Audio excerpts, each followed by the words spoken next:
Hey guys, and welcome to another brand new video. In this video, we're going to be doing a little bit of a deep dive into the Sony financials that came out. And now you guys might be thinking, oh, financials, why would I want to watch this? Why do I care? I mean, maybe you guys don't, but when it comes to this type of stuff, we get to see a lot of really cool, nifty information, and there's basically a lot of different types of slides. And I did go mention in a previous video, I wouldn't mind doing a little bit of a deep dive and giving my thoughts, kind of showcase up the special things that the Sony executives want to show with you guys. And overall, it is a lot of really cool news with brand new expansions for the PlayStation and everything else too. And it does also seem like the PlayStation as well was probably one of the biggest things out there when it comes with the Sony and Sony brand and everything all in between. So a lot of nifty and kind of cool things to go and talk about over here. And as well, Sony as a company did great. PlayStation as a company did phenomenal, and everything else in between as well, just big stuff. So we're going to talk about this, and make sure you guys are subscribed with the notifications on. As well, make sure you guys are checking out the Twitter and Twitch room down below. We have the Target links, we have the Amazon links, we have everything else all in between. And let's go and, well, dive into the video itself. So as I mentioned, we have the overall Sony financial consolidation financial results, and they kind of go pretty in-depth, so I'm going to probably highlight some of the more important and better ones, just so we're not wasting too much time. But there's a few interesting things that may go highlight over here from Sony itself. So basically it has like the financial results, it has the consolidated results, and also segments outlook too as well. So this is like the techie stuff, but I love this stuff. Like, I'm a big numbers guy. I should have been an accountant or maybe like, I don't know, a lawyer. I don't know. I love this stuff. So as you guys can kind of see just for these easy numbers over here, they actually did have a massive increase on sales, as well as also the operating income also did go down, and also income before taxes also did end up going down too as well. There was a little bit of a big issue, and this kind of pertains like the PlayStation 5 price increases in other areas where the conversion rates were really weird. You guys can basically go and see that the yen actually went a lot higher in comparison to $1, and then same thing for the euro. So the big kind of currencies in America and Europe both kind of affected the Sony markets overall, and it kind of made sure that their profits weren't as high, but that's kind of why they were increasing prices and also to do other stuff as well. So they did go and have an increase of 30% over the same fiscal quarter too as well, and had a big improvement, a big jump from that one too, and also just as nice. It seemed like the company was doing it all around pretty good. Now, a big thing to kind of go note is the game and network services over here is probably still one of the biggest contributors towards Sony as a whole, like aka PlayStation. Whereas you can kind of go and see the overall numbers was a change of, I'm not sure the exact specific numbers for it, but basically it was a huge 23, I think, percent increase. It was like really big. Or maybe I'm not sure the exact specific number for it, but basically going from 800 to 1200, the change was a pretty big thing, and that's on game and network services, which is PlayStation Plus, video games, and everything else in between. Now, they did also have the music, pictures, and entertainment. Entertainment has actually been slowly growing up a lot, and that kind of goes towards the number one, say things like the Uncharted movie, and then number two, say things like the Last of Us show. So that's going to be getting a lot more under stuff with the entertainment and technology and services too as well. So they were doing all right, they were doing good, and they basically, the game for PlayStation still is one of the biggest departments. Now, as well, you guys can also see these numbers where you guys can basically see their forecasts, where I think their forecasts are pretty much about the same. They're kind of expecting maybe a little bit of an operating cash flow issue, possibly, just because you've kind of seen the economy slowing down a decent bit when it comes to sales, when it comes to console sales, when it comes to everything in between. Also, maybe even conversion rates for all these different types of currencies, etc., etc. So all around, kind of nice to go and see that they've been doing this, and they do want to say they're going to have an operating income too as well. And it kind of seems like they have a few things going up and a few things going down for their overall numbers too as well. Now, they also had some inventory issues too, which I believe this kind of ties into for things such as like game consoles or video games or hardware, think controllers, etc., too as well. So inventories at the end of the current year were 1 trillion. This also might have just been currency too, as well, like either or, just in terms of money. So in the GNS segment, the increase in inventories of PlayStation 5, for which production and sales expanding significantly during the quarter, and PlayStation VR 2, which is scheduled to release this month, are notable.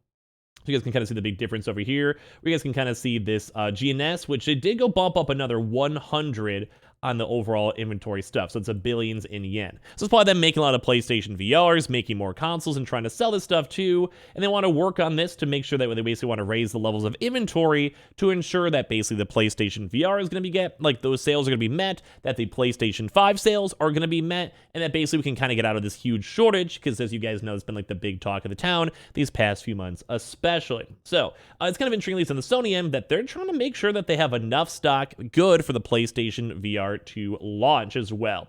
So these are now the forecast too, which is the future vibes, which are kind of still expecting all around good numbers, and it did have a big update from, the last 2 years or so, give or take. Now, the game and service thing is probably one of the bigger things to know, and we may do a few more individual deep dives, kind of like just a high level, but I love talking about the individuals of a company, and they could also make for some pretty interesting videos. So, as you guys can kind of go and see over here from the prior 2 years, the sales were at 800 billion yen. As of right now, they're in 1.2 trillion yen from the third quarter of fiscal year. So basically goes and shows that there was a huge increase in this. They said increase in sales of hardware, impact of foreign exchange rates, and increase in sales of first-party titles. So with all this, it shows that the God of Wars, the Horizons, the Ratchet and Clanks, the Returnals, and all the other first-party games were doing extremely well. But on top of that, too, we also had the console sales go up a massive, massive margin in comparison with this one. And the operating expenses did go up, but I would probably say it's worth probably to cause an extra $20 million in operating income versus then also making $400 billion in yen on top of that one. You guys can also see these numbers too as well. You guys can kind of see they're pretty much similar. On the overall, the operating expenses a little bit higher. Revenue maybe not be as big though as well.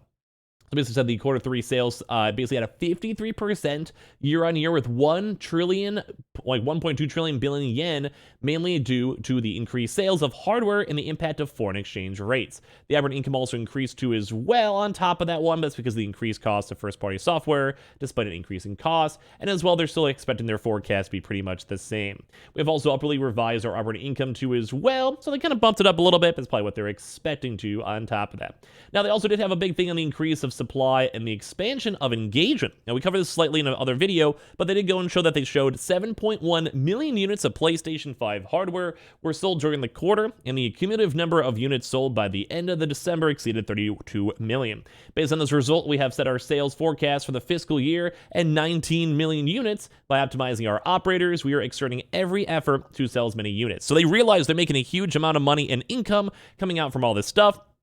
They know they're going to make money. They know they're going to make bank, and that's why they're trying their best to go and focus as much as they possibly can in terms of consoles, in terms of sales, in terms of making PlayStation VRs, because it also means it opens up to new people to sell their video games for, their VR games for, and everything else all in between as well. So the engagement metrics of those basically were also showing that we talked in a prior video today that a lot of the PlayStation 4 users are slowly now mitigating over, but as well there's also been a brand new huge wide margin of brand new folks. They're not necessarily a part of the PlayStation ecosystem that are on top of this. Now, as well, too, the new title God of War hit over 11 million copies sold in the first 10 weeks, and it'll probably keep on going pretty well, although it will probably taper off at some point.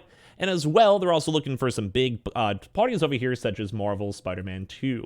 They mention anything else, though, which makes us sad. And as well, they also have things such as Bungie, which technically Sony does own Bungie at this point, and as well, they also have their other IPs. They also did confirm that the PlayStation VR will be coming, be maximizing next-gen sensing functionality, and they're going to have up to 30 different titles, all available too as well moving over. So they're basically seeing huge, huge things and positive momentum coming over here from the PlayStation consoles themselves. Now, there's a few kind of nifty things such as the music. PlayStation and Sony music itself has been doing very, very well. The streams are going good. The operating income's pretty similar and everything else too as well. The streaming on top of that too has also been going up and up and up as people still flown on this one too. And basically in recorded music, they had some big things such as things, with Harry Styles and Beyonce too as well, which is surprising to know they were on top of that one.